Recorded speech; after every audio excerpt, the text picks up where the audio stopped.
ఎమ్మెల్యేలు అసెంబ్లీలో కూర్చుంటారా లేకపోతే ఆడ? ఏపీలో నరకాసుర పాలన సాగుతోందని మాజీ మంత్రి పేర్ని నాని అన్నారు. రాజకీయ ముసుగులు వేసుకుని హత్యలు చేస్తున్నారని ఆరోపించారు. దాడులు చేసిన పోలీసులు అండగా ఉంటారని, హామీలు కూడా ఇస్తున్నారని మండిపడ్డారు.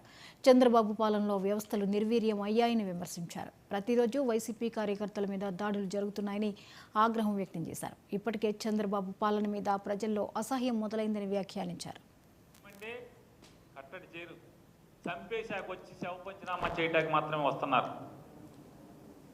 పవన్ కళ్యాణ్ చెప్పాడంటే మాత్రం పట్టేసుకుంటారంట. నాకు అర్థం కాదు, ఇదేం పోలీసింగ్ అంటే? రాష్ట్రంలో ఆడపిల్లలు కనపడపోతే ఇద్దరినే పట్టుకున్నారు పోలీసులు ఇప్పుడు దాకా. ఆ ఇద్దరు కూడా పవన్ కళ్యాణ్ గారు చెప్పారని పట్టుకున్నారంట. ఇదేం పోయే కాలం అని అడుగుతున్నాను. అంటే పోలీసింగ్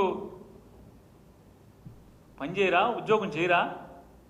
పోనీ అందరం పవన్ కళ్యాణ్ దగ్గరికి వెళ్దాం, కనపడిన ఆడపిల్లలందరూ మా అమ్మాయి తప్పిపోయిందని చెప్తాకంటే అతను షూటింగ్లో ఉంటాడు, ఇక్కడ ఉండడు, దొరకడు, చిక్కడు దొరకడు. ఓ సినిమా తీయాలి ఇక, చిక్కడు దొరకడు. చంద్రబాబుకి ఎప్పుడున్నా మాత్రం రాజకీయంగా ఆపద వస్తే మాత్రం పరిగెత్తుకొస్తారు. ఒక చెల్లి ఒక తమ్ముడు ఇద్దరు వచ్చేస్తారు ఎగేసుకుంటా. చంద్రబాబుకి ఏమైనా చికాకు వచ్చిందంటే రాజకీయంగా ఒక చెల్లి ఒక తమ్ముడు కలుపులోంచి బయటకు వస్తారు. మిగతా అప్పుడు ఏం చేస్తారో మనకు తెలియదు. ఇతనైతే మనకు అప్పుడప్పుడు కనపడతాయి ఫోటోలు గిటోలు. అనకాపల్లి జిల్లా పాయకరావుపేటలోని ధర్మవరంలో హోంమంత్రి అనిత